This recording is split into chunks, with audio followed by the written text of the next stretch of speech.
So what was going on here today? So today we had a Pro-Am bass tournament where we had a host of professional anglers along with co-anglers. The co-anglers fish from the back of the boat, the pro-anglers fish from the front of the boat. They each catch their own fish. They go out and fish for 5 fish all day, the pro and the co. They come back and weigh these fish in. Then whoever has the highest weight for those 5 fish each day will be the leader. And it's cumulative.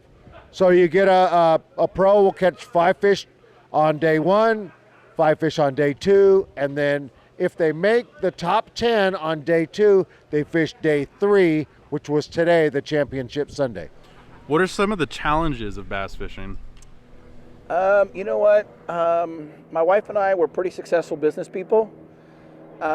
Business is easy compared to bass fishing. Bass fishing, especially on this delta, the water changes height 4 times a day. You have the wind to deal with. You have all the seasonal stuff you got to deal with. It is probably the most challenging thing that I've ever taken on.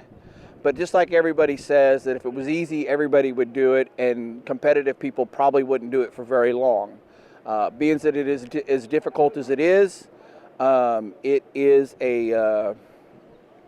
the most difficult things I've taken on, and you know, it makes these times like this worth all that much more because how much effort has gone into earning one of these, because you can't buy one of these. And you're competing against the fish, you're actually not even competing against the other competitors. I mean, we're all weighing our fish at the end of the day, but that fish doesn't know who you are, what you are, if you're broke, if you're rich, if you're, you know, tall, small, what. They either eat or they don't eat, and it's very, very difficult to convince them to eat. What are some things that excited you about running this event? Absolutely. I love to be out here with these anglers. I think what they've done, I've been a tournament angler for a lot of years as well. Coming out here, seeing what these guys do, how they do it, and with the kind of effort and energy they put into this, it makes me excited to be out here. So I love to watch these guys fish. You know, the excitement from the guys, watching them catch these big giant fish. And, you know, the guys get really excited. And it's just such a fun, wholesome sport. I love the sport of bass fishing. I love putting on the events and really having a good time. What's something that you would want the public to know about competitive fishing? That we don't kill any fish. We actually get penalized if we come in with a dead fish. So we are trying our hardest to make sure that these fish stay alive, because, I mean, 1 ounce can cost you a whole lot of money. A good thing for like the city of Oakley to come in and, you know, step up and try to help grow this. This is a first year circuit, and we're all excited because Mark's a fisherman first, and then he's actually trying to run this. Nothing's easy to run a business. And, you know, with the help of Oakley, the city of Oakley, and helping to put these things on, you know, gives us all something to do. We're all pretty much, conservationists. We take really good care of the fish. And so it's actually just a good community thing. What was the driving force behind starting this whole event?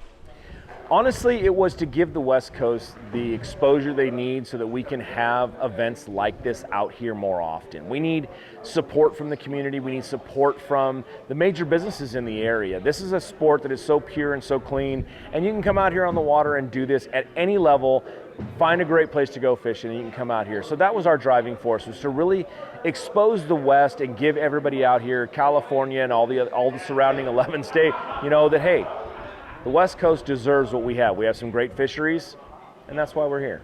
And what are some words of advice that you would give to other bass fishermen who are interested in competing?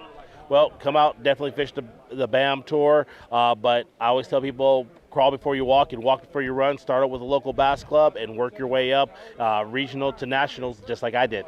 You know, start out at a bass club, you know, and build yourself up. Get out there and fish as much as you can. Start at a bass club. Go out, fish with the guys, then come out to one of my events, a Pro-Am event, fish as a co. You get to go out with some of the greatest anglers on the West Coast has to offer. So start as a club, and then work your way up as a co-angler. Just get out here and do it. I mean, honestly, the first time you get out in that water, you get that feel of that tug of that rod, you get the feel of what it feels like to jump up on that stage, get interviewed, get to see what is going on out there. it doesn't matter your strengths. It doesn't matter if you're the best on the water, if you're not the best on the water. Just get out there and try it, because I'll tell you what, once you do it once, you'll love it. And this has been Christian Raitt with thepress.net.